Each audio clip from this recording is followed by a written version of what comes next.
বিভীষিকাময় দিন হবে কিয়ামত, যেদিন কারোরই কোনো হুঁশ থাকবে না। প্রত্যেকে ইয়ানফসি ইয়ানফসি করতে থাকবে। এমনকি এই দিন বাবা মা সন্তান সন্ততিও কেউ কাউকে চিনবে না।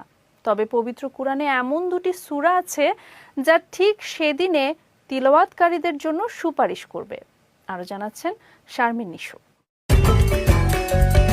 কিয়ামত দিবসের বিভীষিকা বর্ণনায় পবিত্র কুরআনে ইরশাদ হয়েছে, সেদিন মানুষ পালিয়ে যাবে তার ভাই থেকে, তার মা এবং তার বাবা থেকে, তার স্ত্রী ও তার সন্তান সন্ততি থেকে।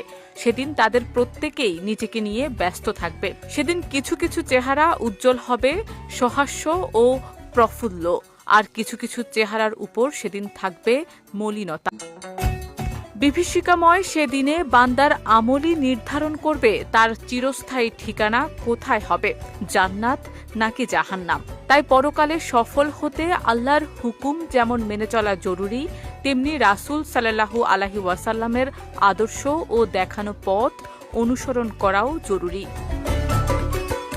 কিয়ামতের দিন উম্মতের উপকারে আসবে এমন আমলের কথাও বলে দিয়েছেন নবীজি সাল্লাল্লাহু আলাইহি ওয়াসাল্লাম। এর মধ্যে বিশেষ একটি আমল হল সূরা বাকারা ও সূরা আল ইমরান তিলাওয়াত করা, কেননা এই দুই সূরা কিয়ামতের দিন তিলাওয়াতকারীর জন্য সুপারিশ করবে। আবু উমামা বাহিলি রাদিয়াল্লাহু তাআলা আনহু থেকে বর্ণিত হাদিসে এসেছে, রাসূলুল্লাহ সাল্লাল্লাহু আলাইহি ওয়াসাল্লাম বলেছেন, তোমরা কোরআন তিলাওয়াত করবে, কেননা কিয়ামতের দিন তা তিলাওয়াতকারীদের জন্য সুপারিশকারী রূপে উপস্থিত হবে। এবং এ দুটি সূরা কিয়ামতের দিনে এমনভাবে উপস্থিত হবে যেন দুটি গায়ায়া বা মেঘখণ্ড কিংবা দুটি ডানা বিস্তারকারী পাখির ঝাঁক, যারা তাদের তিলাওয়াতকারীদের পক্ষে সাহায্যকারী হবে।